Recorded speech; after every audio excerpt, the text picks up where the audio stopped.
Well, hey, welcome back. Can everybody hear me? Folks, yes, no, maybe so. Let me know. Welcome from the Queen City, Radio City. Yeah, I'm sitting here in Cincinnati, good old Cincinnati, Ohio. Turn up your mic. Okay, let's see what we can do about that. Is it really that bad, guys? Echo. Jeez, we're starting off great today. This should be good. That should be good. Hold on. Hold on. Hello. Hello. Okay. Good there.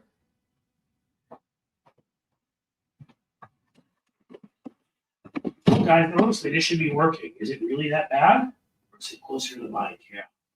It's this up here that really does it. This is really more for show. So let's see what we can do. Hello, hello. How about this Bengals? Yeah, they won. They beat the Cowboys, man. That's always fun. Thank you, Grumpy Cat. These are the things you generally try to do before the show. It just shows you. Luann Moore from New York says hello. Yeah, I'm a New York City guy originally. I like that place. Okay, I don't know. Can you hear me okay? Echoing and hollow. Wonderful. Is this good enough to go forward with? Good if I turn my phone up 100%. Let's see what I've got going on here. Settings. Okay, that should be all right. Do the camera. Let's go for the audio. Default AirPods. It is going through my mic. I do have echo cancellation. Guys, all this stuff is exhausting sometimes. New member, thank you, Vicky, 8th coat. Why didn't you have to say that? Just sounds like you're in a tin box. I don't understand though. This hasn't been an issue for a while. Superfine A1. Okay, that's good. 8 out of 10, but good. We'll work on this. But like, it's worse than in the past, right? See, I had to wear headphones, like these big headphones for what I do for Bob Cesca. And that had a completely different, I may just get a regular mic like this and actually, well, I'm just going to plug it in. All right, just go ahead. There you go. Hey, listen, I'm here for the quality. I want you guys to enjoy the damn show. And if I'm not speaking in a way where you can understand me, and I hate the damn, echoing. You fell off the wall that provides me with some kind of, let's see if this works. I don't know. And then we're just going to start, guys, because there's really not a lot else I can do. Yeah, Darcy's a new member. They're coming out of the woodwork. Thank you, guys. Loud enough, just an echo. All right. Epic, I'm going to have to, it actually has been an issue. Thank you, Denise. All right. I think this may be not long for the world, and this may be where we're heading, because it just is better. Then the sound quality will be better. All right, let's do it. So here's what I want to talk about today. We're going to start off with Cliff's Note, if you will, and then we'll get to the rest. I want to talk about public relations and the lack of democratic understanding of how important it is. It angers me. It undermines us. It causes us to lose. Democrats for years, felt we're still dealing with a Republican Party that acted in good faith, and we all try to sell our policies, and whichever policies were best would win, and we do it in ways that were at least semi-honest and respected democracy. And then this sort of large, corpulent circus clown named Newt Gingrich came along, and he started introducing ways to just attack the other side and get power for power's sake. He was Trump 1.0. It went from him to Palin to the Tea Party. Mitch McConnell undermined all the norms in the Senate, paved the way for the current large, loaded Mussolini we have to deal with yet again coming up soon. Why is this all important? Because there's still Democrats who think that policies just sell themselves. Hey, we don't need to convince people. We just lost an election where there are numerous factors, but if you read enough people and you know enough, the biggest factor is how people got their information. The fact that people like Elon Musk, he spent 250 million, 350 million something on telling voters the exact opposite lies in one market as he did in another. You see, most democracies say that's illegal. They care about, honesty in their political system. We have this free speech thing where we say, no, we're not going to just give free speech because that's an important principle of democracy. We're going to let you lie about everything, share disinformation, get people harmed and killed. That's okay. It's speech. How could it be bad? So Elon Musk shows ads in Dearborn, Michigan that say how Donald Trump is going to take care of the Jews, and Kamala Harris's husband is Jewish and be scared of the Jewish cabal. And then he shows ads in Philadelphia to Jews that says Donald Trump is going to destroy, all the terrorists, and he'll keep you safe, and Kamala Harris is in league with Hamas. I mean, of course, look at her. She's not white. There must be something wrong there. Whatever. Point being, you get what I'm saying. But I got in an argument, and some of you may be on Blue Sky, and I'd say please follow me on Blue Sky, with one of the rather prominent Blue Sky users, and somebody who I even considered a friend until I think she lost her mind with me yesterday. And a lot of it was about Merrick Garland. She has been a staunch defender of Merrick Garland's. Fine. I don't even want to get into the legal aspects of it anymore. There are a lot of people that would have sat there who are quite smart people, Asha Rangappa and people like that argue with her take. I'm not going to give her name because I don't want to make this personal. I just want this story, I think, is useful. Argue with her take on how long he waited to appoint Jack Smith and how that affected things. Fine. But the thing she wouldn't answer and couldn't answer when she was busy calling me names and thinking that was going to intimidate me or scare me or something. And all it really accomplished is I was trying to be respectful, and then I started calling her all sorts of names. I'd say mine were more clever and funnier, but you could be the judge of that if you're on Blue Sky. Was that she wouldn't even address the aspect of PR.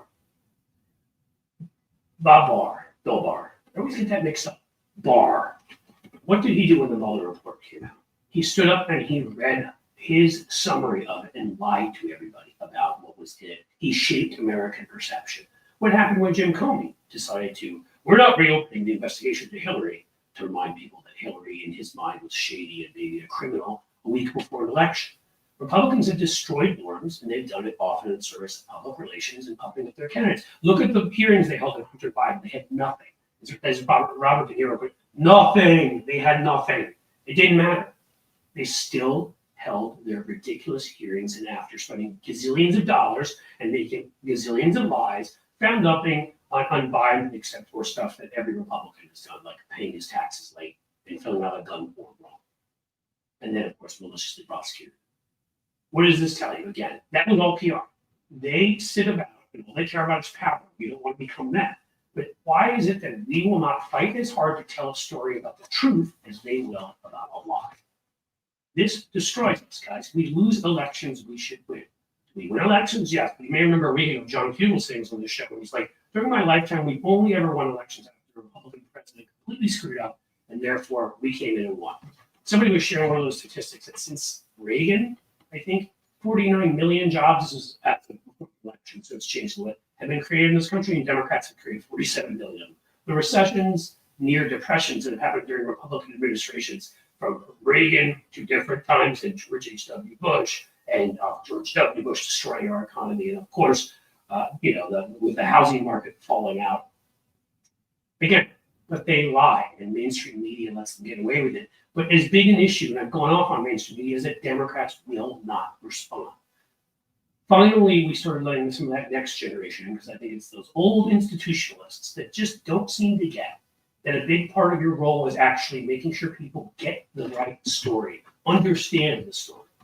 So you've got Dick Durbin sitting there while Clarence Thomas is literally sucking up money from everybody this side of the Sultan of Bhutan. And guess what? Did he ever call Clarence Thomas in front of a committee? Did he ever use the Senate Judiciary Committee when we were in the majority to go after the Supreme Court? Of course not. The way they went after even Hunter Biden, that would have caused a lot of PR. That would have informed a lot more people how corrupt our Supreme Court is. And again, back to Merrick Garland. I told you what Comey did. I told you what Barr did. You remember that. These guys open their mouths all the time. They're not Merrick Garland. They couldn't hold a press conference explaining to the United States of America, our people, what was going on. No, you don't give specifics of cases away. You don't give names away until you've actually indicted them. But what you can do is tell people your view of things, that the MAGA-led Republicans led an attack on our Capitol on January 6th, and it was one of the most dangerous days for our democracy. And 140 or so police were injured defending the Capitol. A couple of times. Yeah, you can tell that story because it's nothing even close to the stories that Barr told and the others who lied. Tell people the truth. Merrick Garland should have been holding a press conference every week. If we're fighting when we're fighting on abortion rights, when the Supreme Court did what they did, head of Health and Human Services, get up, hold press conferences regularly about what that will do to women. When they, especially about January 6th, like they have Homeland Security getting up and saying, oh, the Supreme Court right now, John Roberts, if they're going to slow walk an investigation into insurrection and they're going to do what this person on Blue Sky was claiming, okay, fine. They're helping domestic terrorists. They're harming our country. They're undermining our democracy. It's no time for norms. Republicans have destroyed norms. What don't we get about this? Okay? They win elections where they lose the popular vote. Don't care. Right? It used to be something you're kind of ashamed of. They say they have a mandate. Mitch McConnell won't let a Supreme Court justice be added for a full year when Obama's in office. But then, like 4 years later, he lets it happen immediately because Joe Biden's won while people are like still voting. They lie. They destroyed, every norm. They filibuster. 90% of the times it's been used plus under the con. Used to be. It's not even in the Constitution. It's an accident of history. It used to be used terribly, yes, but only in cases where they tried to block civil rights, the Southern right-wingers. Now it's used for everything. You have to have 60 votes, even though that's not in the Constitution. The Senate was meant to be a majority body. So you have to speak out. You have to stand up for your side. You have to fight. You have to control narrative. Gavin Newsom said this. Eric Swalwell said this. Ted Lieu said this. Gretchen Whitmer has said this. Jasmine Crockett. Stacey Plaskett. Jamie Raskin. It seems that we have a coterie in the House that get it, and governors should get it. The Senate and some of our other institutions are falling behind, and I do believe it's generational. From Gen X on down, we're not in some Reagan crouch like the Republican Party is still the popular party that has the popular position. We're confident in our positions. We're confident in mocking them, pointing it out. It's one of the best things that Kamala Harris did during the campaign, hitting them hard. I believe that she overperformed in some ways when you look at how incumbent parties across the world for the first time in 70 years all lost, and how well she did was because she fought back. And she was a black woman, and they were probably racist, and they were suppressed votes in numerous states, completely what would have been illegal when we had the Voting Rights Act, Ohio, Florida, wherever they controlled the Secretary of State's office.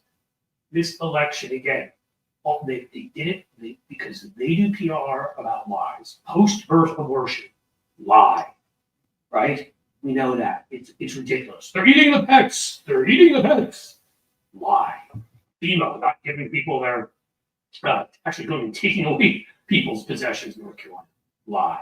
But we won't fight the same way for the truth. And that was what I was saying about Merrick Garland. He stood up every week or even every month and had a press conference, blaming Republicans, pointing out their intransigence, their ignoring subpoenas, the fact that we were, that they, a lot of them had spoken out, supporting what Republicans did that day. The narrative would have been filled. Trump wouldn't be able to make up whatever lies he wanted to say. It's not what they say, but when there's a power vacuum or a communications vacuum, someone will fill it in, and Donald Trump. And so did all the right-wing media that lied like Elon. And I'll just say last thing, right now, part of that PR is making people feel like that you are showing courage, so they should show courage. Courage is contagious. So is cowardice. So James Clyburn, don't talk about Trump. We learn nothing. That's what we call negative PR. That's what we talk about, things that make Democrats not want to fight for you. And Ro Khanna, congressman, you're talking about working with Elon Musk, the guy that spent hundreds of millions on flat-out ads that flat-out lie, who've doxed public workers and government workers, so they have to hide for their safety. An evil, awful, apartheid, blood-stained man. Are you crazy? Democrats, get your shite together. All right? And this isn't all of them. I named a number of the ones in the House and governors, but I'm sorry, enough.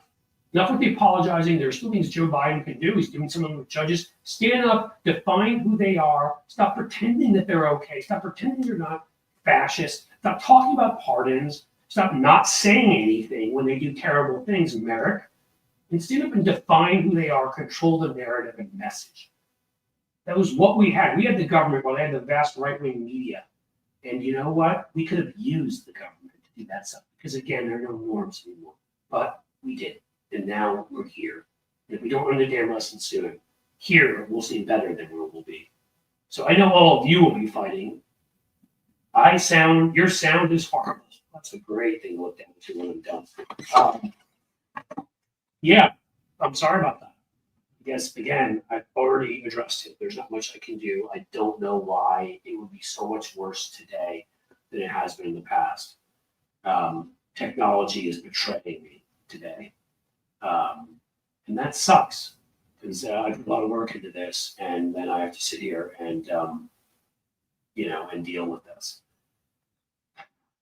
Yes, Cynthia, thank you. Guys, I realize it sucks. Do you want me, right now, while we're doing this, I can sit here and try to mess around with it? Or would you rather that I keep talking? It's kind of up to you. But this is what we got. I don't mean to sound like whatever, I'm complaining, but this is a lot of work doing all of this. And, I have tried on every level. I had coffee spilled in the microphone, as I said on Tony's show, that messed that up, which a different mic I use for a different show. I got this thing. This thing has not been a problem. Some of you have said in the past that the sound hasn't been perfect. I'm going to get, I think, a professional release even a lot better than this one. And I think this issue will mostly to completely be solved. But, I'm not money pouring out of my pockets. I'm doing what I can do here. In any case, get away from that, back to where we're going, public relations. I don't know what ideas you have. I would love to hear it, but I'm really tired of and I don't want to go on Democratic bashing sessions. I hate doing this. But I don't know what else to do when you make arguments that are sound, when you watch as the other side. Well, Donald Trump just on Truth Social will make up any lie, push any message, and we will not even do the most basic messaging. So that wouldn't be proper. Your Attorney General or FBI Director or anybody speak out. If it's a threat to Homeland Security, have your Homeland Security Director speak out. And if you don't want to have them do it, have somebody in their office do it. They have these people called press aides. They could do it. Communications directors. And you know what? They have huge PR budgets. You can actually do a lot with that.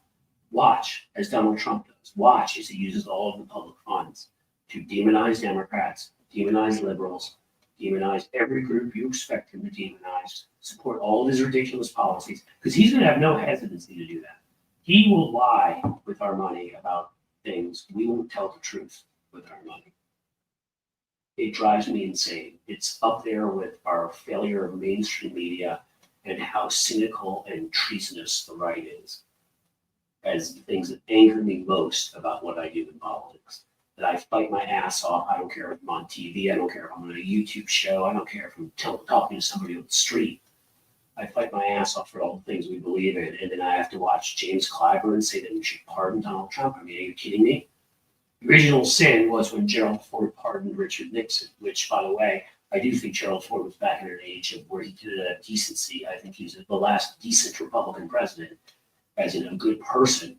And I think he may have done it for the reasons he said, to end our long national nightmare and all the division, which we hadn't seen in a long time at that point. But it didn't work out that way. What it did is it emboldened all of them. It told them that he'd get away with it. And then Iran-Contra came, and Iraq came. And I mean, we can't name every scandal of the Trump administration. There are enough gates to attach to things in the world for every Donald Trump lie, scandal, treason. So maybe the not locking them up, maybe when Barack Obama said we shouldn't look back when the Bush people committed torture, and by the way, I'm a big Barack Obama fan, maybe Joe Biden said, not pushing harder, and I wrote ads for him in 2020, maybe we should all realize this isn't working. That we can get all the policies right, and we can have support people, and we can pass things like Obamacare that ended up becoming hugely successful, and family and medical leave, and under Joe Biden, the Infrastructure Act, and getting shots in arms with the COVID stimulus, Inflation Reduction Act, and then they come along and they beat us because they lie about everything. They take credit for stuff they voted against, like the infrastructure bill. Hal Sparks is in the house. Where's Hal Sparks? Hal Sparks is in the house. Maybe he can tell me how to fix my crappy audio. Yeah. I mean, to lose because we use everything we can and fight as hard as we can, I can live with it. I really can. I hate it. Don't like losing. And I really, really don't like losing to terrible people who are going to harm people. But if we lose because we don't use everything at our disposal, well, yeah, that's a problem. Oh, hi, Cliff. Were you on a podcast with Bob Cesca where he talked about the failure of liberal fat cats? Yeah, didn't get the right one. I'm sorry. To support liberal media. Yes. So you guys did quality equipment. It could be a lot easier. Okay, now I know Hal Sparks is here because everybody's saying, "Oh my God, Hal Sparks! Hal, comment. Where are you? And like, support my technology. Help me. I'm not smart. I'll add you. Do you want to join the show, Hal? Yeah, I know you do, Hal. You're hiding now somewhere, but you're in there. I know you're in there, Hal. Jim, let's get what you have to say there. At the risk of repeating myself, MSM is complicit in this recent chain of events. Yes, support independent media. Look, no, I mean, guys, I can. JD Christie, awesome. Thank you. Super stickers. Yes, they help me buy better equipment. Look, this mic, the mic I'm going to buy is going to cost me a couple $100. I still, but again, it's a mic I only use for Bob's show. This has been working until now, right? I mean, I don't think you guys complained, and said stuff like you have today. Clearly, we're having issues. And I am no Hal. Hal could fix this stuff in his sleep. I have trouble just getting my pants on in the morning. So, you got to give me a little bit of a break. What do we got here? Spanky, like the name. Took Nixon and Reagan and 2 Bushes in 2 dumb terms. Accomplished what the devil never sleeps. Went high when they went low. Yeah. I love Michelle Obama. I think she has the most class, grace, maybe the best first lady ever. Wonderful, brilliant, just amazing. And this sometimes shows the difference between people that are sort of political operatives and aren't. When they go high or when they go low, we go high was one of the worst pieces of political advice of all time. When they go low, you go lower, see if you can find a sort of part of their shin that's exposed and you take it out. That's politics, right?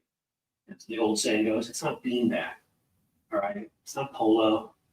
And you're fighting for everything.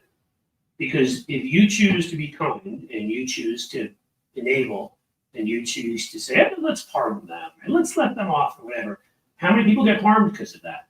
Are you thinking about the people deported because of that? Are you thinking about women who lose their rights because of that? Thinking about people that can't love who they want to love and be married who they want to be married because you show that weakness? I mean, this has been difficult, folks. Again, it's been a tough time for me, and it's been really difficult for me to want to stay Democrat, if I'm being honest with you, because it has nothing to do with my feeling towards Republicans.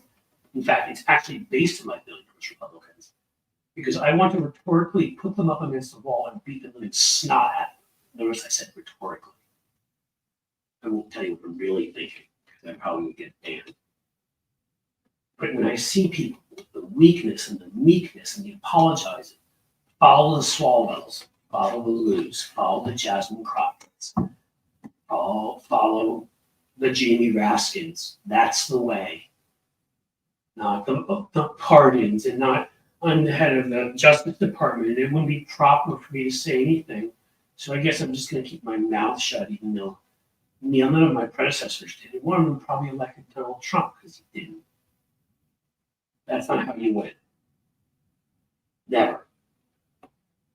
And again, I didn't want to reserve this for just ripping crap out of Democrats because Republicans are evil.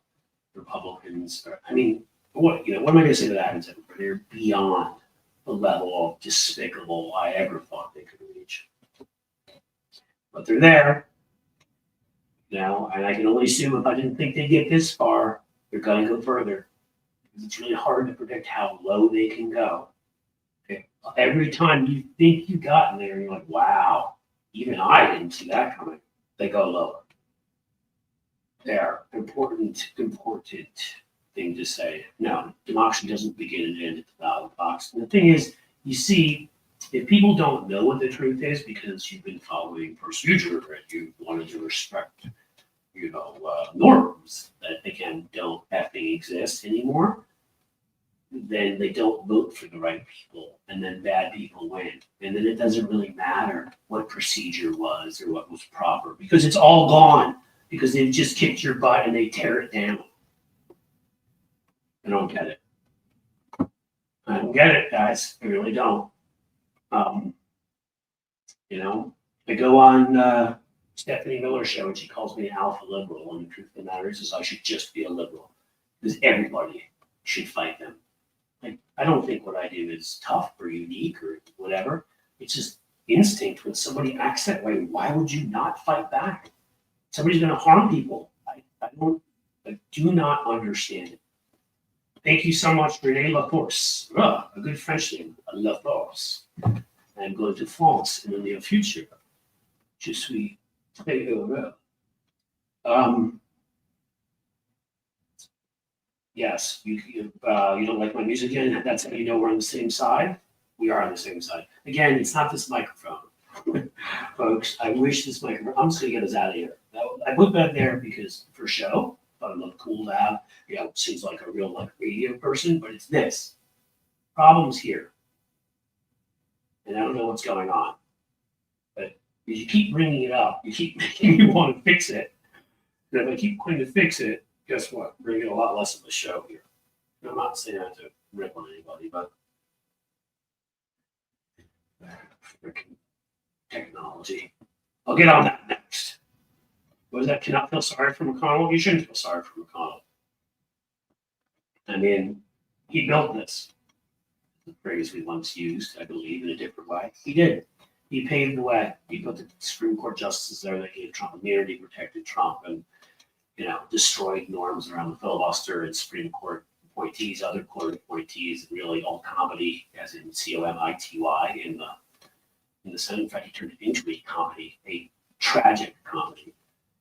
So Trump isn't here without McConnell. McConnell wouldn't join Obama for a joint statement to condemn Russia interfering in our elections on Trump's side.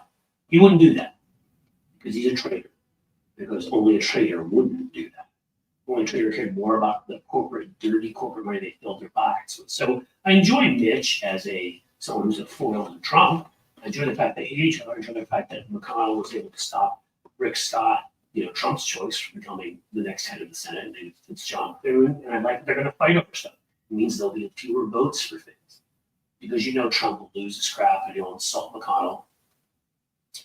Oh, McConnell fell today and is getting medical treatment. Didn't know that. I thought you were all just saying, hey, look at that. That's the best comment I've seen yet. Okay, so McConnell fell today. And, well, if you're expecting me to have any sympathy, I have none. So a lot of people fell.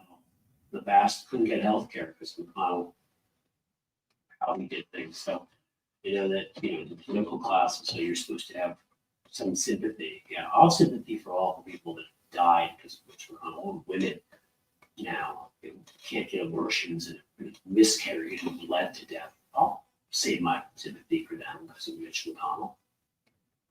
He can fall over all his life. I'll stop short of wishing evil upon him. I will absolutely have no sympathy for whatever. Maybe if he's smart, considering he's the thing blocking Trump from ultimate power, because Mike Johnson, when he's not busy, monitoring his son, checking out his son's, let's call it, it's online. And of course, I'm sure not getting a kick out of it, just doing it in a very conservative sense. He'll be doing whatever Trump wants. So they may not have stuff in the House because they may not have the votes, but it won't be because Mike Johnson is trying to stop it. And so, as far as I'm concerned, I'm glad that McConnell is there to fight with him and block things that go through. But, whatever. In any case, leave it till after the show, Cliff. You sound kind of sexy underwater.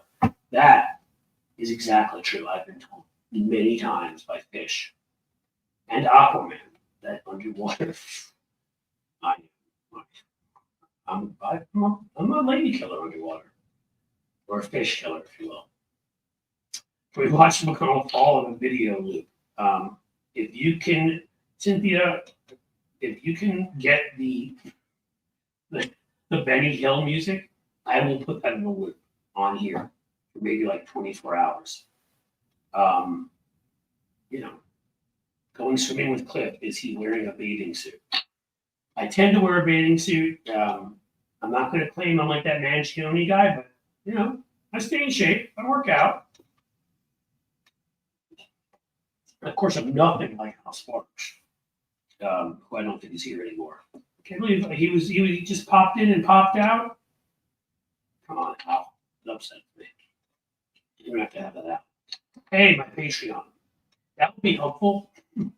And I went through actually a whole thing yesterday. We're going to redo it and change the structure. There are going to be probably fewer levels. It will be slightly, probably a little more expensive, $1 here and there, but you're going to get better stuff. I think, guys, there's going to be a little rethinking of everything here because I want to make sure that I'm getting Patreon and YouTube members the stuff I need to get them. And obviously, I lack time and organization to do that. And I have organization, but I do need more time. I want to still create 5-minute videos. It kind of is where I originally started. Takedown videos showing good, smart, hard-hitting Democrats, like we're talking today, taking down Republicans, showing how it's done. I need to create more shorts. And I got to figure out how I'm going to fit all this in. Sorry, that was a funny picture. Yes, chipmunk milk. Yeah, I saw that. I don't know if I looked fit there. I think there was some man boobage going on. But you know, stick with the channel. Please subscribe if you haven't, obviously. Last I looked, we were 1,026 shy of 100,000, which may also help things. Yes, Benny Hill. Man, this is just going to be the whole show, isn't it? Do I have to switch mics? Do I have to come up there to your room? Hey, Sheldon, my man. DEMS did get rid of the old guard like Chuck Schumer. Yes, that was exactly what I was saying. I agree 100%. The Senate's failed. Schumer and Durbin should be gone. They have massively failed. There were so many opportunities when they ran the Senate. Think about what the Republicans are doing in the House. Okay, you think about the way that incentives work. How do you stop people in the House from running crazy investigations into Hunter Biden? Well, you run crazy investigations into them. You go after every Republican. And the truth is that you don't have to do it illegally or dishonestly or whatever. You should have been going after members of the Supreme Court. You should have been going after Republican billionaires. Why weren't they investigating Republican funders? And Republican funding sources, Republicans go after Planned Parenthood, unions, or everybody that funds Democrats. Why weren't we going after certain corporations? Do you see what it was part of my rant a week ago, what Newsom said? I mean, that was brilliant, right? Where he's like, well, it looks like the Trump administration is going to take away the subsidies for electric vehicles. So we're going to start our own program to cover that, but only for new ones in the market to really give them a chance to compete. The ones that are already out there are doing okay or not. So that would just be Tesla. That's how you do it. Yes, please like and subscribe, as Cynthia is saying. And I think we're at 236. We'll get Bob Cesca at 245. He's also, by the way, an audio pro. So he can tell me what's going on. He'll be like, you sound weird. There we go. That's right. 1,100 subscribers away. So if I don't know if you're just estimating. Again, I looked earlier. It was, actually, it wasn't 1,100. No, it was 1,026, I believe. So I may be really on the border of 1,000 away at this point.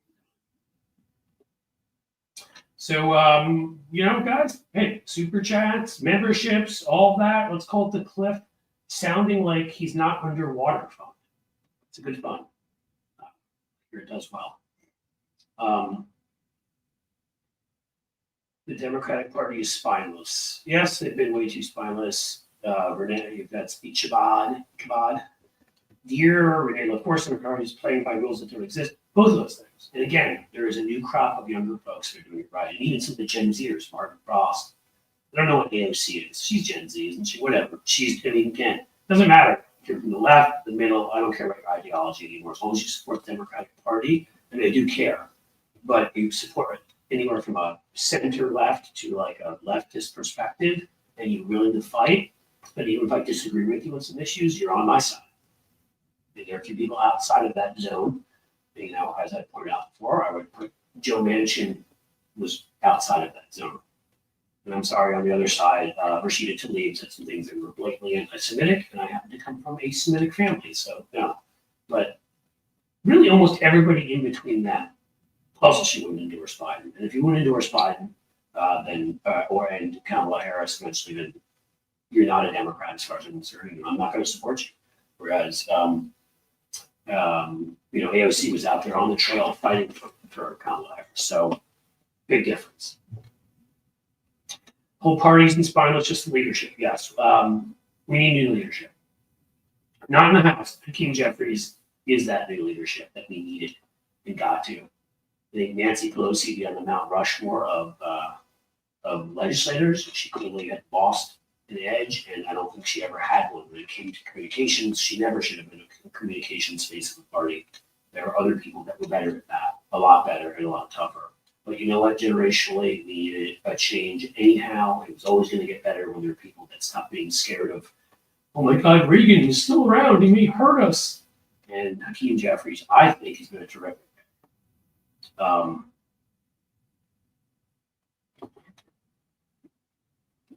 This is very correct. We put you up a lot today. You don't like my music. And I may like your music. I don't know. That's what it is. It's grunge, hard rock. Got some good guitar and drums. I probably like it. Yeah, it does take us all. I mean, again, like this is studies, right? You've heard Timothy Snyder talk about it. You've heard two guys, Zeitblatt and Levitsky, in their book How Democracies Die. Everybody else has to unite against an authoritarian movement, be it on the right or the left, to stop it. Everybody else. That's how you stop them. That's how democracies survive.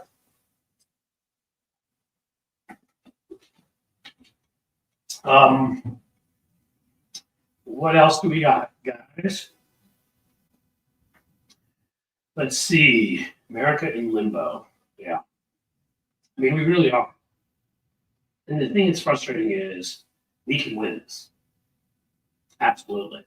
We're out there tough and hitting them every day, defining the terms of the debate every day. It's going to be a lot harder once they take over the White House and they have that megaphone. And the megaphones that come with running all the executive agencies and everything. But you know what? We still can. We can be creative. We can hold spectacles, if you will, to get attention. Smarter ones than those Donald Trump rallies. We don't need sharks and batteries. And the late, great Hannibal Lecter. Right. You know, I missed some folks, it seems to me. You may have come along while I was. You may have got all of you. Had 2 new members. Yeah. 2, 3, 4, 5. Well, I got you, Sheldon. It tells me there's 6 that are starred here, but I only see 5. Maybe I'm missing 1. I don't know. Oh, there we go. Bertha, thank you. Bertha A. Today in Colorado Gives Day for local charities, so making an honorary Colorado today. Thank you. I've actually thought eventually I may be in Colorado, and I wanted to be. I love it out there. Beautiful. I'm an outdoorsy kind of guy. I like hiking. I like that kind of stuff. So wouldn't be shocked. Some of it will depend on where the kids end up for college. And beach blonde, bad adult, butch body was epic. Thank you, Crockett and Tennessee Brander, for singing the song. Yes, it was an epic hit. It's an epic song. And you know what, folks? I don't think I've ever yet pushed our merch here. But we have what I would call a great Christmas present and a funny shirt that I would ask you to go check out. I think people will like it. MTG equals B to the sixth. I bet you can figure out what that is. That's what it says on the front and on the back. It's the whole thing out. It's a formula. See, it's funny. It's interesting. And if you got folks for Christmas, Hanukkah, Kwanzaa, birthdays, anniversaries, New Year's, Arbor Day. Arbor Day is a good one. You should definitely think about giving folks some of the wonderful merch that we have in our store there. That's the funniest one, I think. I need to do some more thinking about some more various forms of merch that we will give you. Hey, Barbara, new member, thank you. And I don't want to say what I've been saying forever because it kind of sounds like I'm just repeating myself. Or for weeks there, maybe more than that, month, whatever. I'm like, oh, we're going to get on YouTube, but whatever up to YouTube membership and Patreon up there, whatever. Well, here's the thing, guys. I'm on. I mentioned during my rant, I'm on Blue Sky. I've found that there are some voices there that are a little bit annoying and frustrating. I still encourage you to all go there, and I'm so glad I'm there. But I think in general, I'm going to pull back a little bit from social media places where people tend to just get in fights with each other. And the thing is that you all who are here and supporting me are terrific people. Why should I not be putting a post that I put at Blue Sky up on Patreon instead and on YouTube as part of the YouTube members program? I'd argue I should be. And so I'm going to make you a deal, and you don't have to believe me until you see it. But what I'm going to start doing is I sat there with an hour and a half with my admin, who I love. I've just hired Veronica down in Florida, terrific. We're going to work on getting the whole thing sort of scheduling of content and all that worked out so that I'm regularly posting videos and posts at Patreon and YouTube members area. Thank you, new member, Alex Snell. Thank you so much. I may start a Substack, but I'm going to make sure first that I'm giving everybody, before I add something else at Patreon and the YouTube members, what you deserve. And I really want to make sure I'm getting the most out of my videos and putting the most videos out there. I do wonder, I want to keep doing 3 live streams. I may have to lower it to 2. I'm not saying I'm going to. It's one of the things I'm contemplating so I can get stuff up at Patreon and the YouTube members club, as well as giving you guys more 5-minute videos, giving you more shorts and other stuff. I guess maybe we'll throw it and do a poll and see what everybody wants. And I really do want to give you as much content as I can. And I feel bad, honestly, when I don't. I mean, yes, I'm me. I can, when I argue with people, as I brought up on I can become a serious dick when people get fights with me, which is the whole Republican Party and lots of other people with antisocial personality disorder. But underneath it all, I'm a decently nice guy who especially don't want to ever feel like I'm grifting people. And when I promise people stuff on Patreon and YouTube as members and I haven't delivered yet, that's the way I feel. So it's bothered me. It's probably why I brought it up much times. Because it's bothered me for a while, and so I'm going to get you what you deserve. So that first, and but tell me in the comments, like, do you guys like the 5-minute produced videos where we put in like funny comedy clips or ones I think are funny? Do you enjoy those? Do you enjoy the shorts? Look, Bob Cesca is here. I'm going to invite him in, and then he can tell me also how much my audio sucks. How much what? What are you talking about? My audio today apparently is complete shit. I think I need to work on it being better in general. But that microphone you and I talked about when I went downstairs to return it to the gentleman who lent it to me. Everybody say hello to Bob Cesca, by the way. Hi. Hi, everybody. Bob Cesca podcast. I am a co-host on Tuesdays. He's smart enough to not let me on it any other days. So he has other hosts those days, but we co-host on Tuesday. What else do we do? I used to guest on there. He guested on my old podcast. Bob, and I think I've said this about people I've had here recently, and I promise you that like this is no BS. I've made it a rule. For example, there are people I agree with on a lot of stuff. Some of whom I even argue with on Blue Sky, for example, as I've said. I'm going to make jokes about that forever, Bob. It's not a joke. It's going to be a constant thing. So I hope the person that started that argument with me is ready for that. Right. Because to me, those things become funny. It's not like Cleta Mitchell, as far as I'm concerned. But you're one of the best people in this business, and I don't want to feel like I'm like you are. I had Bill Corbett on Mystery Science Theater 3000. Oh, he's great. Yeah. Week. Amazing guy. I had Jamie Slur on. I don't know if you know Jamie, cookbook author. Fantastic. Lives in France. Fantastic. I had a guy I'm quite sure you know on, John Fugelsang. I think I know that guy. Yes. Name sounds familiar. I think you go on his show every week, I believe. And the truth of the matter is like you guys are, you're people that like, I'd lay my life down for it. I'm not even kidding. Thank you. Same. And there aren't many people, there are people, and again, I guess I'm bringing it up again. That little squabble reminded me on Blue Sky, is like the people who I truly appreciate, who not only whose politics I share, but are just good, decent, honorable people that are doing their best. They're trying to make a good living, but they're not sitting here and trying to grift. They feel guilty when they do something that they're, screws over their audience. Just explain to people how I'm going to get my Patreon and YouTube membership up to snuff. I had finally the admin I hired. She's amazing. She put a whole list of the stuff together for me and is helping with it. We sat down yesterday and went over it because I don't want to ever feel like I'm charging people and not giving them what I told them I'd give them, because that's grifting. And and so I haven't done it on purpose, but I feel horrible about it. So, and I haven't had the time. So I'm figuring out all of this stuff. Yeah. Which is, you seem to have figured out well. You got your 4 podcasts a week. You go on Stephanie. You go on with Fugelsang.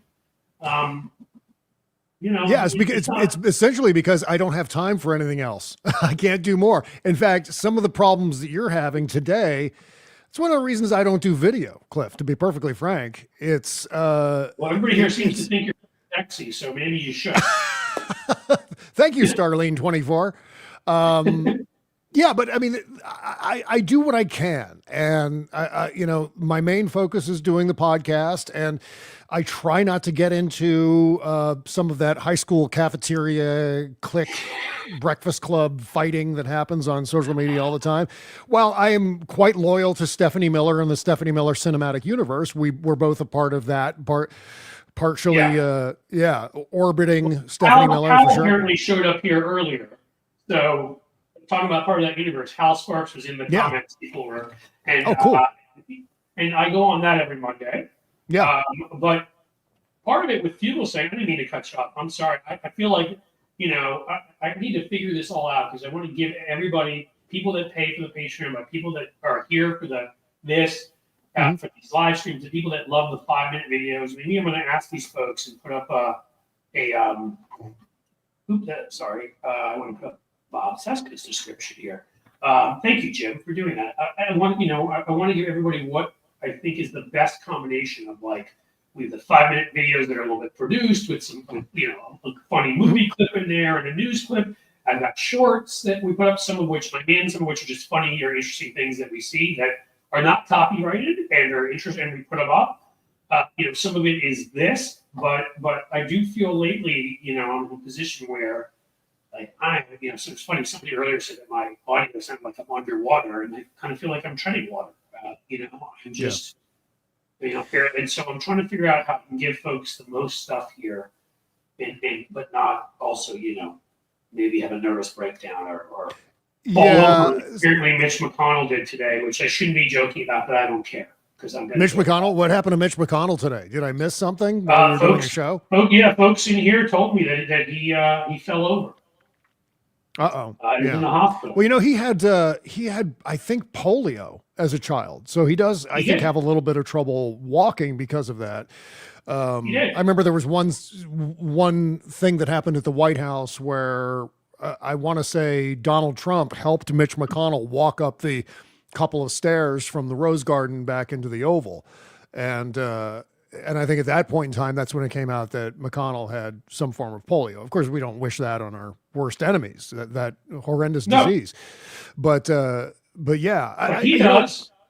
Because again, I always worry when I'm still allowed to say on YouTube, and there's certain categories you're not allowed to go near because of conspiracy. So let's say he helped support a president who was against waxing, who was anti-wax, if you will. Sorry, I can't say the word because I'm worried they're going to demonetize me for it. So, right. That kind of pisses me off. That here's this guy that went through polio as a child, just more hypocrisy from Mitch McConnell, a man who was divorced but lectured all of us on family values and has no relationship with his wife and daughters. But again, who are all liberal, by the way, but lectures us on family values and such. Well, again, this has nothing to do with his falling today, but having polio as a child, you might maybe get an appreciation for how important it is that let's see how I can say this again without getting in trouble, that we follow all scientific breakthroughs and medical breakthroughs and make sure people get everything they need to get. And instead, he helps endorses a president who not only did what he did on January 6th, but is putting people like RFK Jr. up. He's betraying himself. Oh, yeah, of course. Certainly, people like Mitch McConnell can avail themselves of the world's greatest healthcare. And he also tried to make sure that none of us could have any sort of health care whatsoever. Not necessarily none of us, but those of us who don't get health insurance through our jobs and want to buy it on the individual market and not go broke in the process. Mitch McConnell and Donald Trump, for that matter, and probably they're going to try to do it again in the coming 4 years, is, repealing the Affordable Care Act. And I think what gets mistaken there quite often, and now I'm going down that road, but I think it's important to reiterate some of this stuff, Cliff, is that with the Affordable Care Act, I think it's often mistaken that it's just the exchanges and the marketplaces, or however you want to call them. It's a whole lot more than that. I know Donald Trump for his first 4 years tried to portray the Affordable Care Act as nothing but shitty healthcare, which it's not even healthcare. It's all about insurance, and it has nothing to do with actual care. It's not like you go to an Obamacare doctor and they give you Obamacare treatments for whatever's coverage hurting you. It's about getting affordable coverage so you don't go broke as soon as you're sick or injured. That's the whole point of it. And one of the ways you don't go broke is because the Affordable Care Act also includes this entire menu of just world-class consumer protections to make sure that to make sure that insurance companies can't kick you off your insurance as soon as you're sick or injured, which is a practice called rescission. It used to happen all the time to make sure people aren't going bankrupt. There was thousands of people every month would go bankrupt as a result of not having health insurance. A whole lot more people would die every month because they didn't have access to healthcare, because insurance and the inaffordability of health insurance. There should be no reason in this country why anyone should go without the proper amount of anesthesia or anything like that. And at the same time, the CEOs you of brought the that health up for insurance, a reason, right? Yeah. Well, the health insurance. Who was trying to limit it? Which company just was saying? Oh yeah, it was United Health. No, it wasn't United. It was Anthem Blue Cross Blue Shield, and they reversed. Yeah, they reversed that decision though. I think over the weekend, they were going to do it, and we talked about it on our Thursday show on the podcast last week, and then it was either Friday or Saturday. Anthem Blue Cross Blue Shield reversed that decision, thankfully, which indicates that public pushback against the billionaire class can actually work. And I think we talked about it on the Bob Cesca show today, you and me, that there's a real opportunity in the next 4 years for the Democrats to position themselves as being the party that pushes back against billionaires, because the Donald Trump administration is going to be loaded with them. Yeah. Monopolies. We should take on all three. They're all funding our opposition. Yes, they fund some Democrats too. Well, I'm sorry, guys. Get on board. because we can't win. It's why in my rant at the beginning that I do at the beginning today, when I talked about, I'm sure this will shock you, Democrats and the lack of understanding the importance of public relations, be it if you're in government and you need to speak out, or campaigns or what have you. We were talking about exactly that very issue. I don't know. It's frustrating. Yeah, it is. It really is. It's frustrating to know that some people can't afford their premiums. It's frustrating to know that some people get rejected for certain kinds of care because their insurer decides, well, you've had enough of that particular treatment, and so we're not going to pay for it anymore. And meantime, CEOs of at least the for-profit health insurers are billionaires and millionaires and making a fortune with golden parachutes and all the rest of it. While there are not-for-profit health insurers out there that, do a decent job of care and covering their patients, covering their customers, there are quite a few that are just, most of them are there to enrich the people that control the game. And, Right. And so once you take the Affordable Care Act out of that equation, holy shit, you're doing nothing but empowering these people. And so this is one of the battles I think we're going to have to face. And I don't know. I think we've reached that stage now where the Affordable Care Act is seen more along the lines of Medicare and Social Security. But people don't want to give it up. I know one area where it's immensely popular. I mean, we talked about that in your show. Oh, go ahead. Sorry. Oh, yeah. It's immensely popular in Kentucky, for example, where the exchanges there called Connect in Kentucky. Because it actually works really well. They started the local one. Bashir did. It worked really well. They tried to, I think it was actually his dad. It was the earlier Bashir who started it. He was governor before. Can't think of his dad's name. He's trying to be on his attorney general too. But in any case, he started there. Connect was very popular. And there would be all these people. Again, this goes to the failure of our messaging. Like, I hate Obamacare, but I love my Connect. Yeah. You have to be like, that's on us to let them. Don't you know that. It's just so frustrating. But with all of that, again, it is one of those policies like Social Security, Medicare that everybody gets, right? You can't demonize a certain race or a certain gender, so it's much harder for them to take it away. And again, the easiest message: we are in a period of time. We are worse now than the Gilded Age in terms of income inequality. We are worse in terms of monopolistic economy. 6 media companies, which harms us to no end, cover our 80%. How many for-profit health insurance companies are? So many of them have been, ended up combining forces, working together. There's like maybe a half dozen, a few more of them. I mean, there's so few choices of everything, and that's why everything sucks. Because they don't have to compete. They can destroy the environment. They can pay their workers crap, fire them on the spot, go after unions. They can do all these things, treat consumers like crap, and they realize you got nowhere else to go.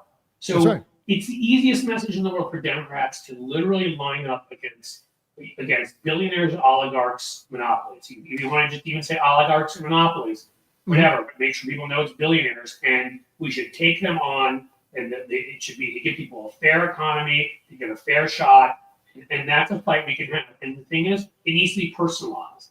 I mean, Elon Musk has given us, and so has Donald Trump for that matter, who may not even be a billionaire, but he claims he is, so let's use that against him. Which is, they give us the easiest targets in the world to point out the abuse by billionaires. Exactly. The things they say, the things they do, the disrespect they treat their workers with, they fired workers, treating them like crap. I mean, each of these guys and all of their supporters have all done that. The ways they laundered money, insider trading, just this and that and the other thing. And again, Justice Louis Brandeis, who famously said, we can have either a great disparity of wealth or a democracy. We cannot have both, because you start getting the situation where those, you see it. Like, isn't Elon Musk basically taking meetings every day with economic officials, foreign policy officials, even though no one voted for him for anything, which should be part of our message, by the way, that it's billionaires and oligarchs are running everything, people in secret rooms who never voted. Yeah, the Democrats aligning themselves against millionaires and billionaires, it's not unheard of. We're kind of 85, 90% of the way there already. I mean, that's a fact, despite what a lot of pundits said in reaction to this past election, where the word was, how are the Democrats going to reach out to the working class? We've always been reaching out to the working class. It's always been happening. Just because we don't mind it if someone wants to be referred to by different pronouns as we do. Just because of that doesn't mean we're not with the working class. And if anyone thinks that we're going to sell out our values along those lines in order to appeal to the working class, which is already something that we're doing, not selling out our values, but appealing to the working class from a nuts and bolts, from a pocketbook point of view, certainly from a job creation point of view, an entirely economic point of view, everything the Democrats do is geared toward the working class. Now, the question then becomes, well, why is the working class or certain working class voters still lining up with people like Donald Trump? Well, the aforementioned pronouns and so forth. And so that... And the proof is it there are happens other across reasons, the of world, course, but Bob. yeah. Right? I mean, just to say quickly, like the proof of that is, look, Sweden, Finland, France. France is the best healthcare system in the world. Cheapest, most, I mean, that's the other thing. I don't want to get into the whole thing right now, but ours, besides sucking, is really expensive.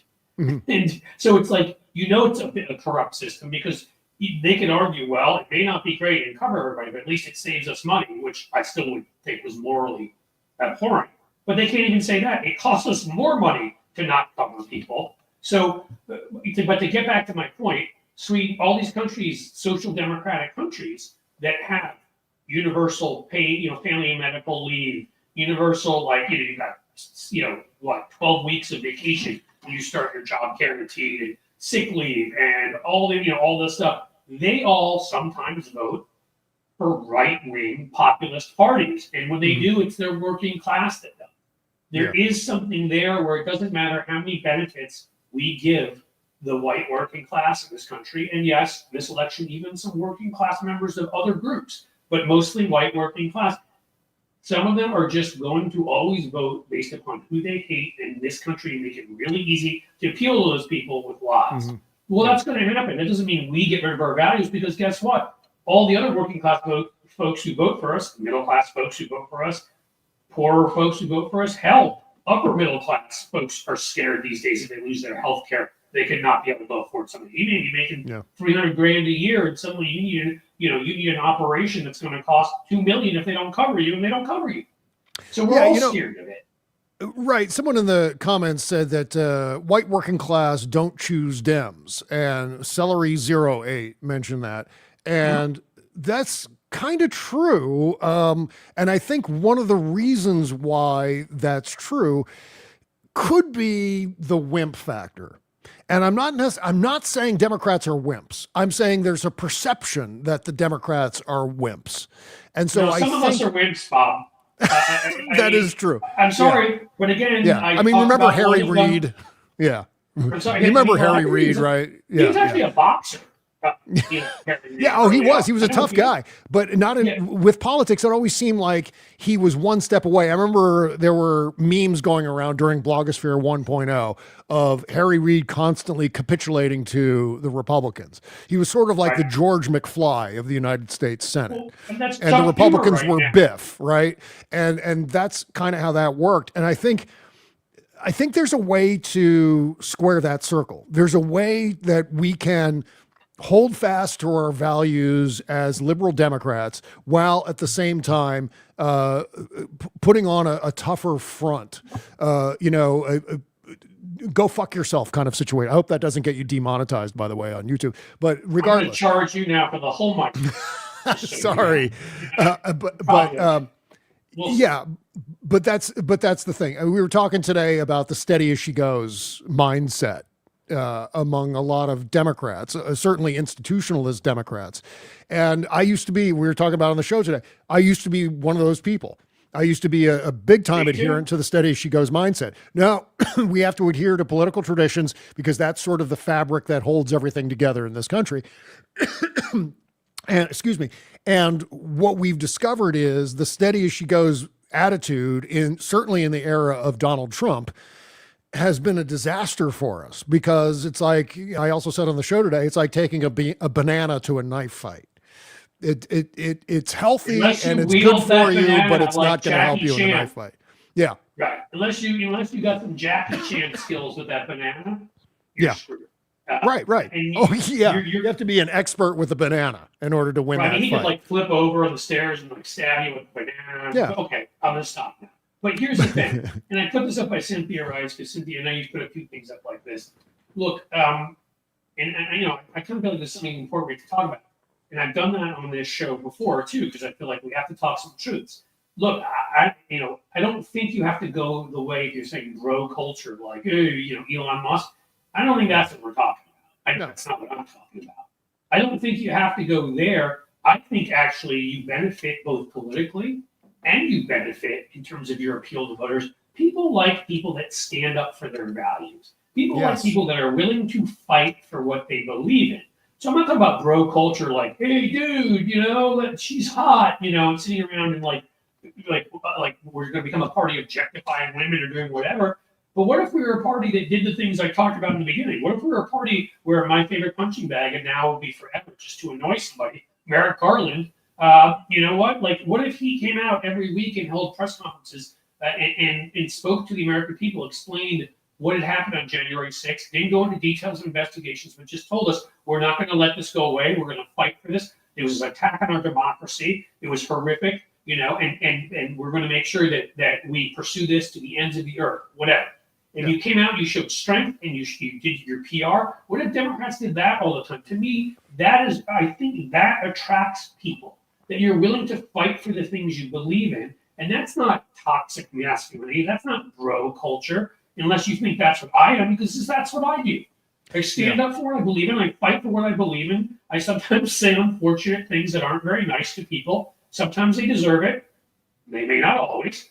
But I'm sorry, I get pissed and I get like I think we can do that, and I think that's what we're talking about here. Yeah, we're not talking about becoming like them. No, I think it's a matter of using clearer, tougher language in describing what we want and our plan for the republic. And I'll give you an example. Someone mentioned in the comments that the word oligarchy. Go around and ask just a regular person on the street who happens to vote. They're not completely disengaged, but what does oligarchy mean to you? I don't know. What is that? What does it mean? Define it. Yeah. Or, God, there are so many things that we do that we tend to come up with overly complicated words that end up getting distilled down to some sort of unmemorable acronym. Like, one of my favorite pieces of legislation that's going around through various state legislatures is the National Popular Vote Interstate Compact. A great idea with a horrible name, and because how do you they sell couldn't add more words into that? I know. One of the things that's been going around. State compact for the people of America who really want to vote for a popular vote and the people. That's what they should one of the things that's been going around social media is the word kleptocracy, not kleptocracy, Kakistocracy. Kakistocracy. Who the hell knows what kakistocracy is? You know what everyone knows? Idiocracy. That's the word that everyone knows because of the movie, right? And if you say idiocracy, oh, idiots, I get it. But kakistocracy, all right.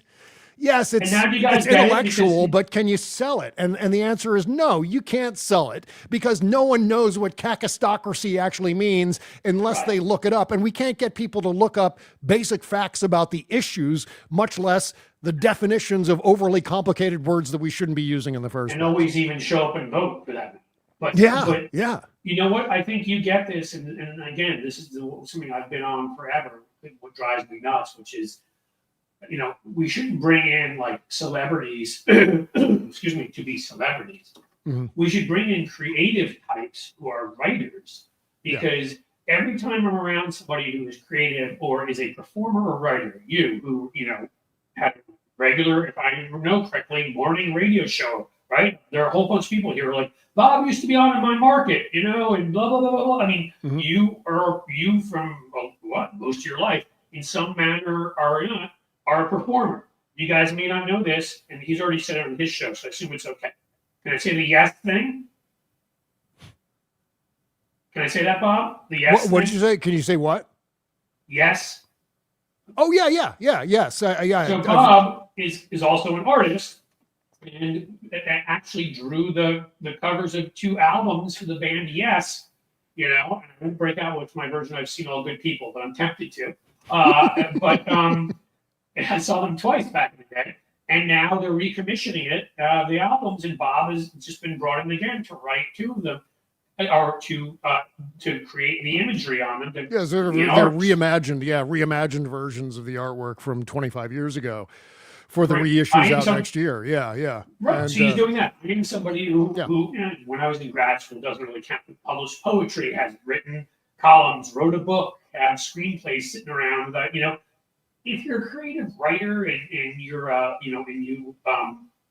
you've done this kind of thing, and you know how to tell stories, Mhm. that's the people we need out there, not the people with the legal jargon or 5 policy proposals that nobody understands. Yeah. And then John Fugelsang is so effective in communicating. Hal is so effective. You are. It's one of the reasons I love actually what we call the Stephanie Miller Cinematic Universe. Stephanie was an actor and comedian. Mhm. I mean, these are people that know how to connect with people, whether in written form or performing. And I really feel like when it comes to Hollywood screenwriters, producers, more of these folks should be brought into the fold because they know how to talk about important issues that have and bullet points and numbers to them, but pull on your emotional heartstrings while they're talking about it. Yeah. And that is what's important to me. Yeah, it's about being tough and being clear about it, about everything, coming up with terminology. And a lot of people credit this to Frank Luntz, but he's not the only one who is pretty good at this stuff. I hate to give him credit for anything, but there are quite a few political consultants who have ideas about better ways to speak and to sell the message. And I think one of them is sitting on the left side of your screen right now. Cliff, you're very good at that shit. And so is people like Rachel Bidikofer. It's really about that. And I think that's the key. There's no calculus behind, well, how do we win the next election? How do we win back those voters who went with Donald Trump last time? It can happen.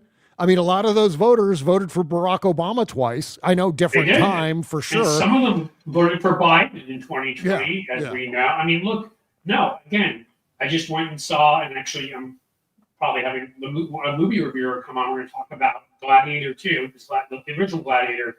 It's one of my favorite movies of all time. And I thought Gladiator 2 was a sort of, I would give it a 8.5 to a 9 out of 10. And the only reason, so I think it's an excellent movie. Just the original Gladiator to me is like a 12 out of 10. You know, I mean, it's just amazing.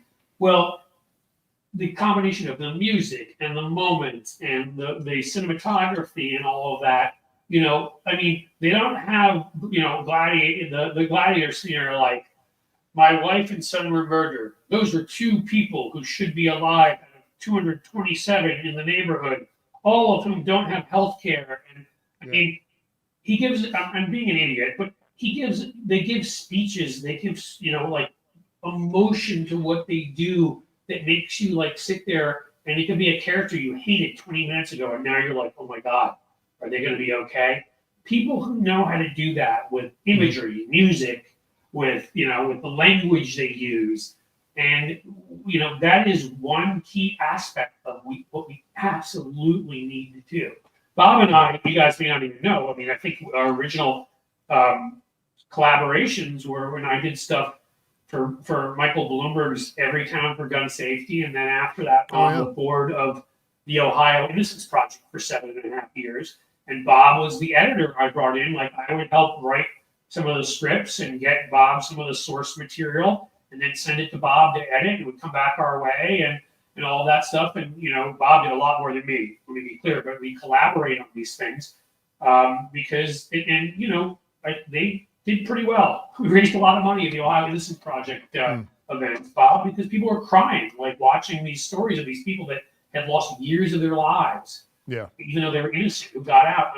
You know, like there are ways to tell these stories that affect people. And it's not, you don't have to overthink it. I always contend that a movie like, what was it, Toy Story 3, which was an exceptional film in that franchise. There are some great CG animated movies that, you know what, would be just as great if they were done with stick figures, because the storytelling and the performances are so good. And so Right.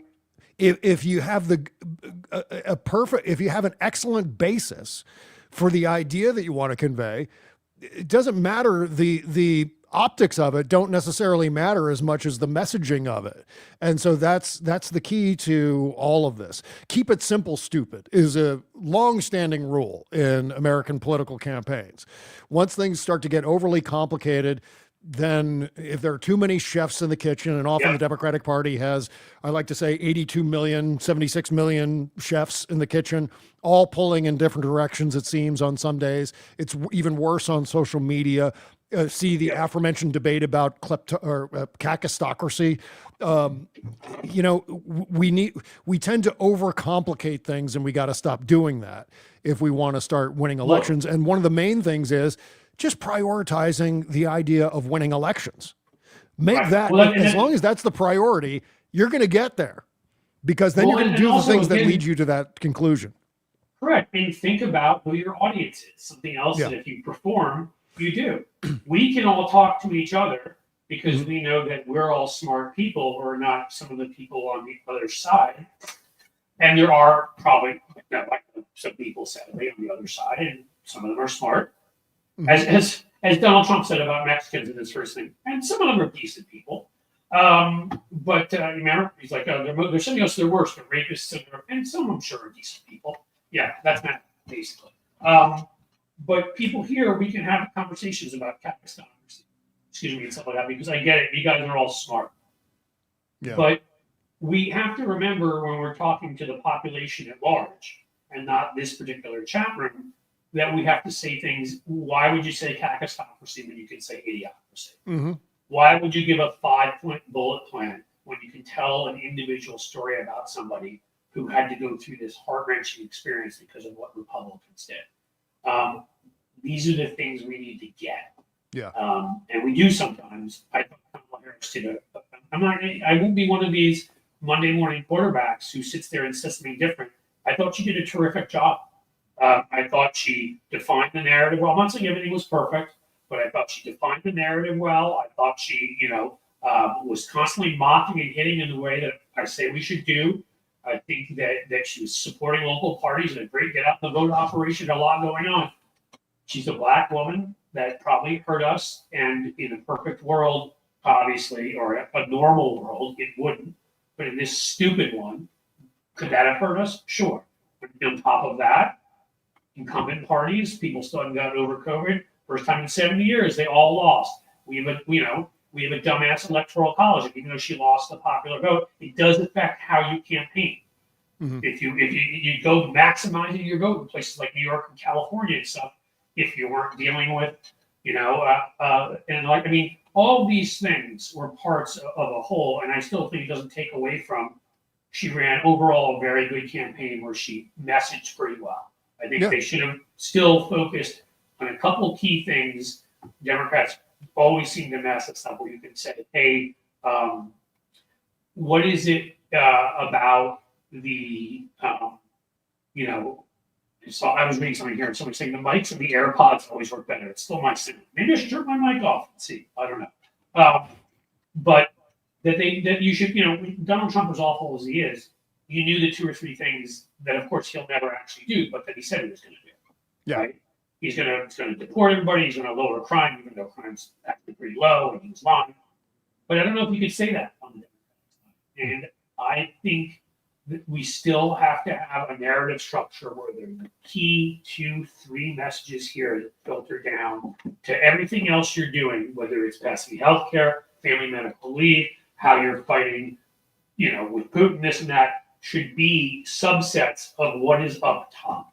And to me, well, guess who else is a billionaire and a ridiculous person and a terrible person? Vladimir Putin.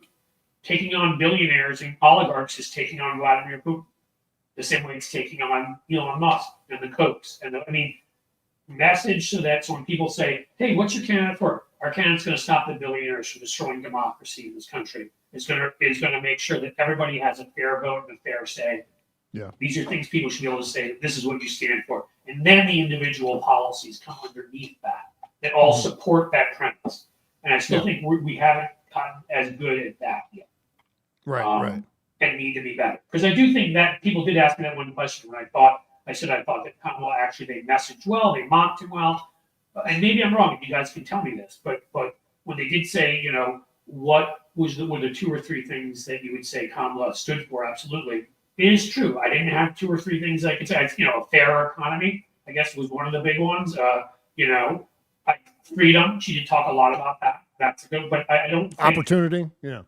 Yeah, I think we need to really kind of.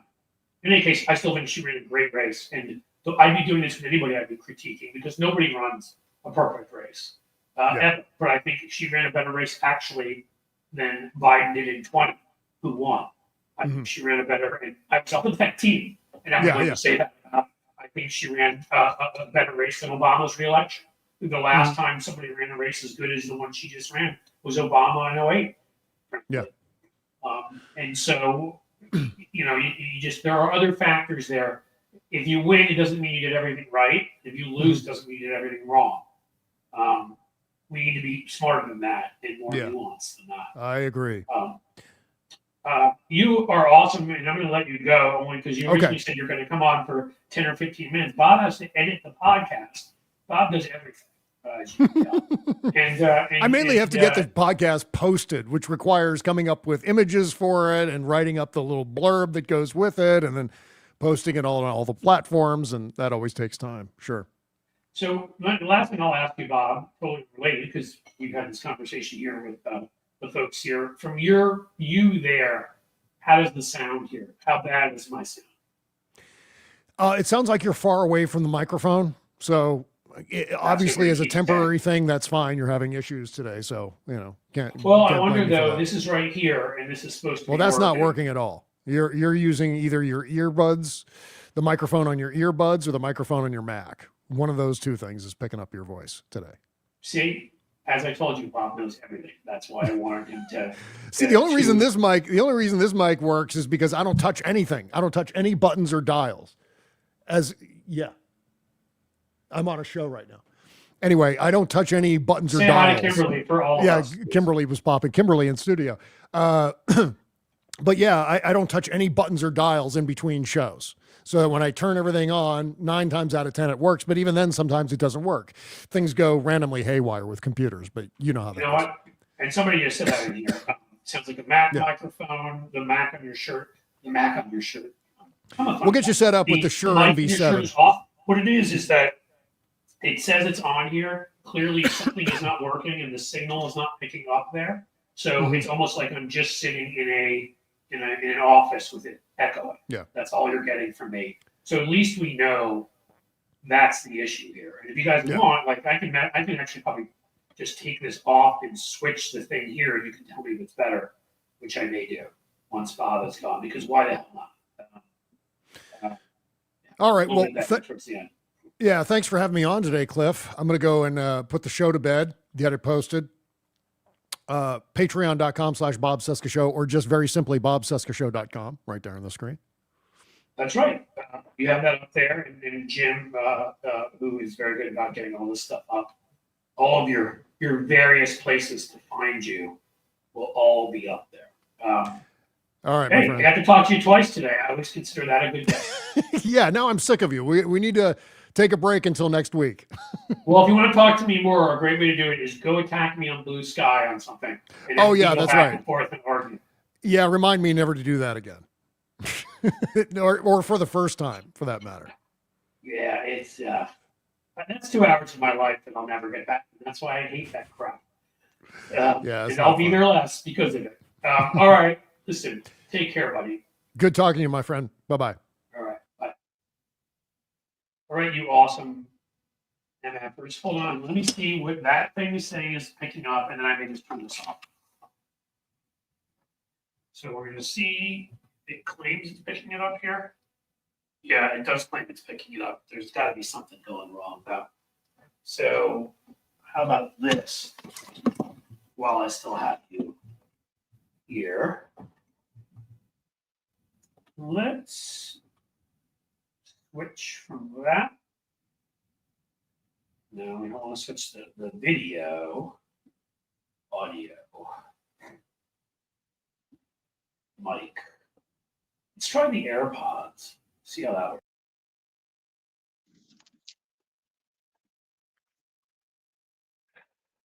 All right. Guys, there we go. I'm speaking through the AirPods. Better? Worse? Anyone? On the right track. All right. That's a good start. Much better. Good. We'll do that. The AirPods have to be better. I don't know why the signal wasn't working with this. If you spend money on stuff, guys, I swear to God, and it breaks on you. See, I should start, just reaming, oligarchs and billionaires again, because that's why. Oh, better. Thank you, guys. Now I feel better, and now I feel partially better and partially like an ass because I could have tried this a long time ago. My apologies for that. And my guess is that my opening monologue is going to sound kind of weird. When we put that out as a separate video, people are going to be like, hey, why is he in a cave? Thank you for letting me know. Cliff, your sound is just bad. Always somebody, I swear. It can't get better. Well, Alton Gillespie, I respect your opinion, but everyone else has told me at least it's better. And when I get my magic microphone, which I'm going to purchase almost immediately, that I was using for Bob's show, you're going to hear the smooth, dulcet tones of Cliff Schechter. I'm going to be like Barry White. I may start singing some Barry White. Is that okay? You can tell me. All right. Where are we? About 3:30. Been on an hour and a half. And so this is where I go through the dilemma, which is, as I said, what is wrong with me? See, now it's working, but I can't talk. I want to make sure that I have the time to put together some of these other videos. Tell me, guys. Oh, Alton is fake news? Okay, so is Alton just MAGA? Right. Okay. Thank you for that, Dark Shabu. So tell me, is your preference here?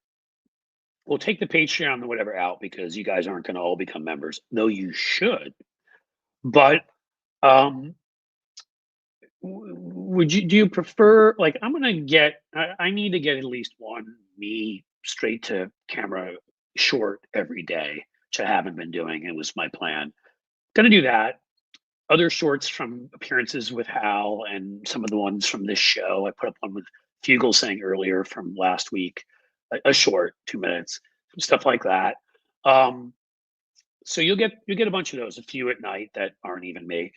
Do you like the medium sort of 5-minute to 7-minute videos when I do kind of ones that are either interesting or funny and have and not even always funny, but have some clips in them? I kind of have referred to them for a while as Democratic takedown videos. They've done well, a lot of them, but it's when someone like a Swalwell or someone really kicks butt. That is a that and Jasmine Crockett. Do you like those kinds of things? Somebody say Cliff Schechter ASMR channel. I don't know what that means. Somebody's gonna have to tell me. Ooh, thank you, Andrea Shilkoff. Barry White Cliff. Hope everyone is doing well and staying warm. Love all around. That's what makes all this stuff worth it, no matter what. You're good people. Good people. So do you guys, smooth voice, that's right. Yeah. I can speak like Barry White, although then I may be charged with appropriating or something. So I won't. 5-minute or less for shorts. Yeah, my shorts are 3 or less, they have to be. So those you're gonna get from various things anyhow. I'm gonna try to do more of those and get you a couple of those a day from me. You can get a couple that aren't me anyhow. But what I'm saying to you is, if I were, would you rather, if let's say to get out 5 to 7 more 5 minute sort of to 7 minute videos, 4 minute to 7 minute videos of, showing you Democrats kicking Republican butt, and I give you my commentary on it, PR of it, the strategy, the whatever. Would you rather if I did that? And I did. This is the one I would have sung, by the way. Paul Young, yes. Can't get enough of your love, babe is just wonderful. Can't get enough of your love, babe. Okay. Would you rather that I did that and did maybe one fewer of these live streams? Like, or would 2 live streams, Benny Loco? Thank you so much for the super sticker. So let's say I did 2 live streams, and instead of like I'm getting you like 3 or 4 of those 5 minute videos, what if I were getting you 10 a week? Would you rather I did that? Wear the suit. Yeah. Again, appropriation. I'm going to get in trouble here, guys. Megyn Kelly's going to get mad too, because you're not allowed to do anything black in Megyn Kelly's world. Santa can't be black. Jesus can't be black. Barry White can't be black either. On a serious note, what do you have to say? More 5 minute videos or a third day of live stream, or I try to fit in both somehow and get some sleep? I like the live streams. We need the live streams. Okay, we're getting a lot of live streams.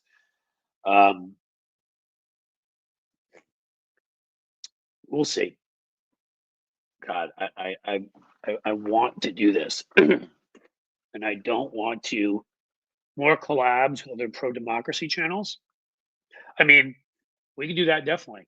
I've had a bunch of folks on, obviously. I mean, if collabs means we're doing like, we're for both of our shows a dual live stream, could do that. But obviously, Fugelsang and Cesca and people are of that ilk.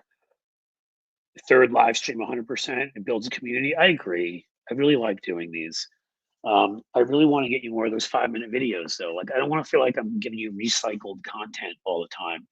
I do like giving you, and people brought up the rebroadcasts. I keep wanting to remind myself and forgetting to put on there that they're rebroadcasts. And I'm not trying to trick anybody, but I do realize that everybody's free at 2 o'clock to 3, right? People work at this time and stuff. So I'm always going to rebroadcast them at 9 o'clock at night and 9 o'clock the next morning, so that so you can always know, even if you miss these. So Chipmunk Milk, I watch the live streams. I think everybody's really clocking in here for live streams. So I think what it is it's on me to put a schedule together where I can get you 3 live streams a week. 3 of my my sort of 5 to 7 minute rants will come from what I do at the beginning, right? Double purpose. So that works well at the beginning of these.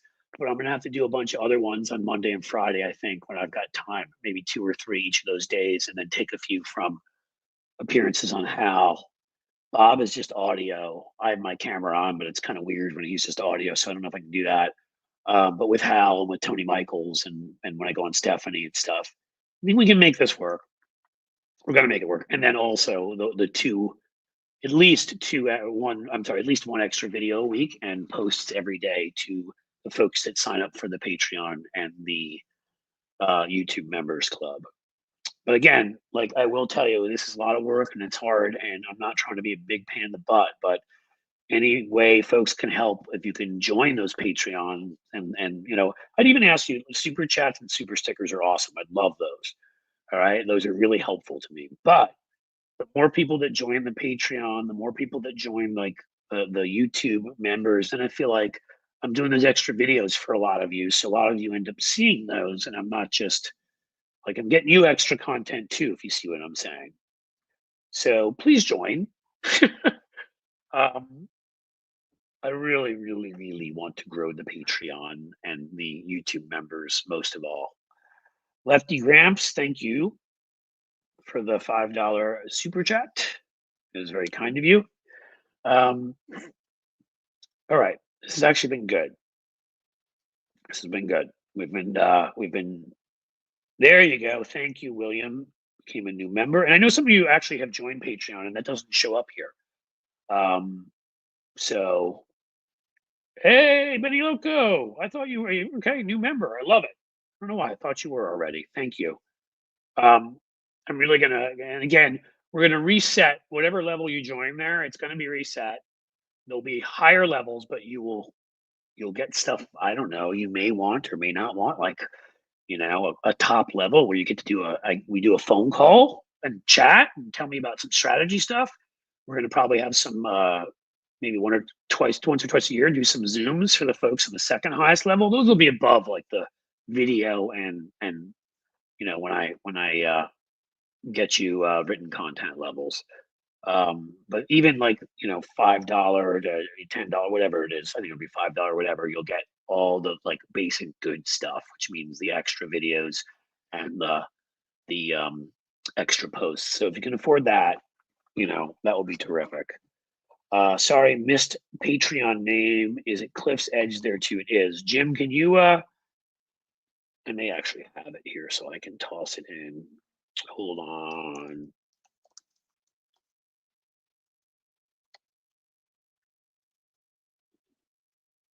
There we go. I found it. I bet Jim beat me to it. Maybe.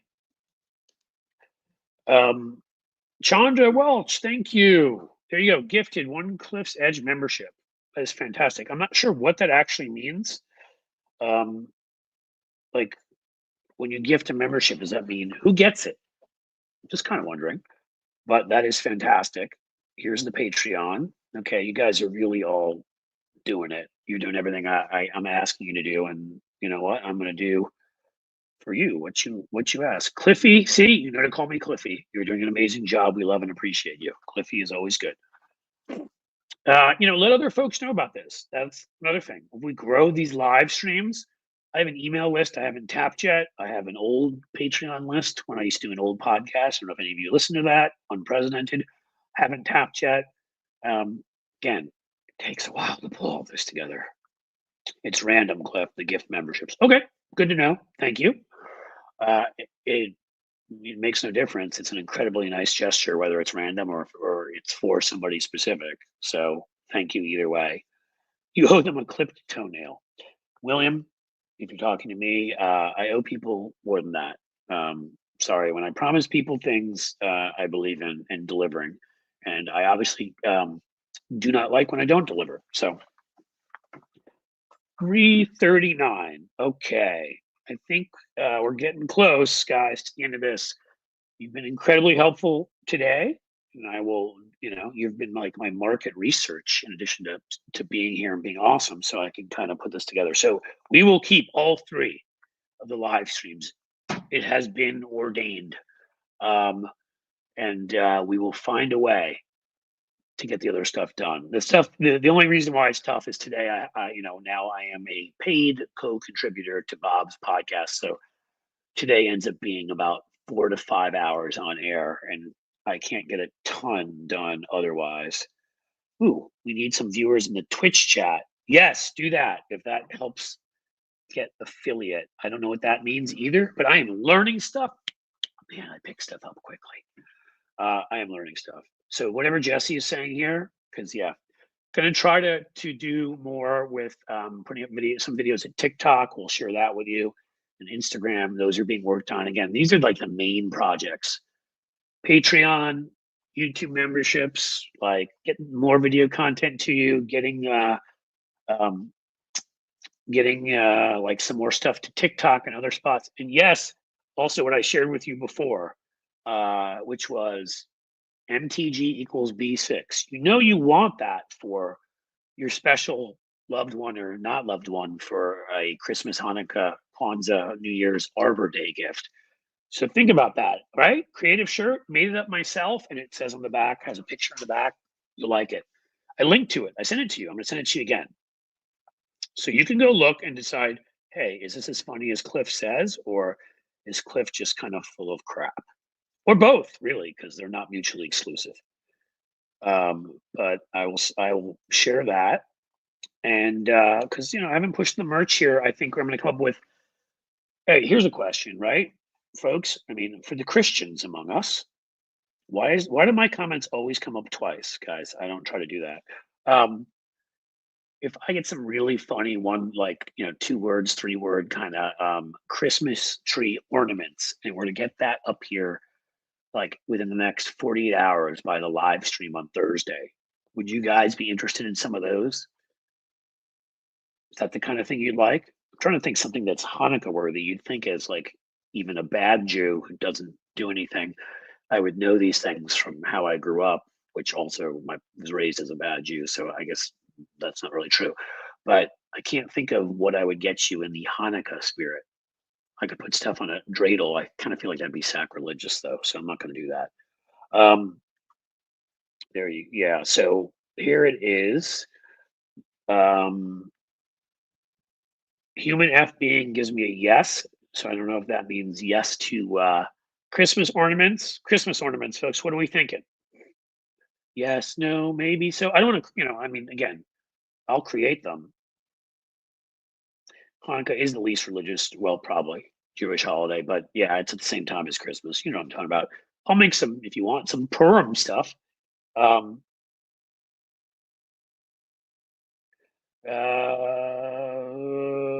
I've always called you Cliffy, and I appreciate it, Sterling. I really do. Love ornaments, Barbara. Okay, there we go. Oops, I clicked on the wrong thing. Kind of seasonal. Yep. So, if you're still buying ornaments, yes to ornaments. All right, I've gotten that from a couple people. We're writing it down. Ornaments. I can even spell it because I'm smart that way. I know what kakistocracy means. So we're gonna create some of those. They'll be funny. You guys grab those for family. Magnets. Okay, magnets are good. Go look around the store. I mean, I linked directly in there to the. Tell me if you have any trouble with it because I haven't tried shopping there yet. I should get some stuff in my background. I linked directly to the MTG one because I thought people would like that the most. But I can just link to the merch overall, and you guys can go around there and tell me what you like and what you don't like. You can buy some stuff. Little Chinese food cup ornaments. Not sure I know how to make those or with the bumper stickers. Sure, why the hell not? I think the bumper sticker, what would we say? I voted for the smart lady. Like, it was funny when people would say I voted for the email lady for Hillary Clinton. What would we say for, because I think I voted for the black ladies. I don't know about that. Melania, yeah, Melania's hawking ornaments too, right? So maybe I should get some ones that make fun of Melania. That's perfect. I'll have a mega. We're gonna go meta on this. No, not the stupid Facebook thing. We'll have an ornament about Melania making an ornament. Okay, so ornaments. We'll do some, whatever. Go look at the store, see what you like. You don't have to do it right now because I am still here, so why not? But I think that's good. I voted for not going back. Is that well? Okay. Do I have something on we're not going back in there, or is that something different? Clothing. What do we got? Ooh, I don't really see very much. We got to do more, guys. Your content goes here. Okay, so we need more clothing. We got a hat, we got a mug, we got a shirt. All right. I'm going to add all this stuff. I'm going to try to work on it by Thursday. It's a busy Christmas season, guys. Morning Joe's adding John Lemire to make it better. Yeah. Maybe if he removed Morning Joe, he'd make it better. I might have to do a rant on that. Maybe I'll do it tomorrow. Seems a lot of other people already got there.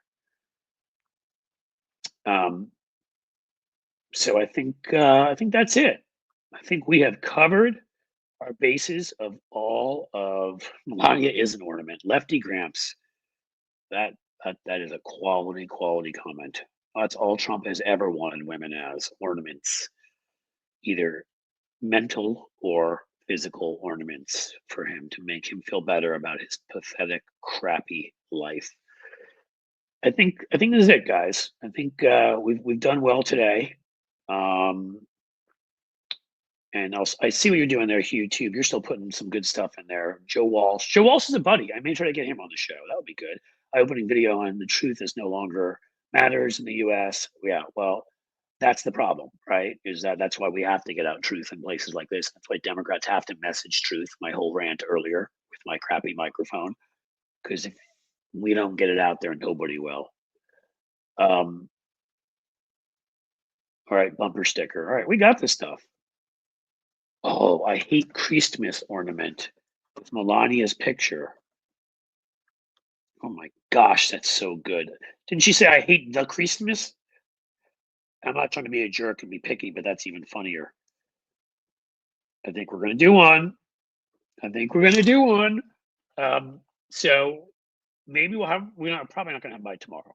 I'll be honest with you, but I'm gonna work on. I don't have the Cesca thing tomorrow morning, so we will have them by Thursday, and I will try to figure out my microphone situation by tomorrow. Um, we may start off with the other one and see if it works. If I've figured out what the problem is, if it doesn't, then we'll go with these again because I don't think I can order this thing overnight. My fun neighbor downstairs may let me borrow his again. So there's always that, and I can try that. Mind your own damn business. Good. See, you guys are crowdsourcing this with me. And look, I hate to, remind me in here if I miss it who gave ideas. I want to give people credit. That freaking Christmas. And I don't like profiting off of other people's ideas, but at this point, I really just have to be able I need to be able to bring in enough for all the time I'm putting in and to put this time on air.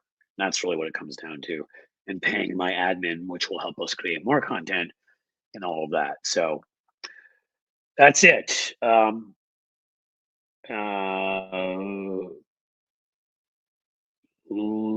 think that's about it, guys. Listen, thank you all for being here. Thank you all for being awesome. We have to stop anyhow because it goes over 2 hours. They won't let me rebroadcast, so we're pretty close anyhow. Trump saying I did this. Ooh, good. Thank you for putting up with the crappy sound. Thank you for being here. Thank you for supporting me. Thank you for supporting Bob Cesca and what he does. And thank you for being good people that care about this country and everything going on in it. So you guys keep on keeping on, be awesome. And, as the sun sets slowly in the west, I bid you a fond farewell.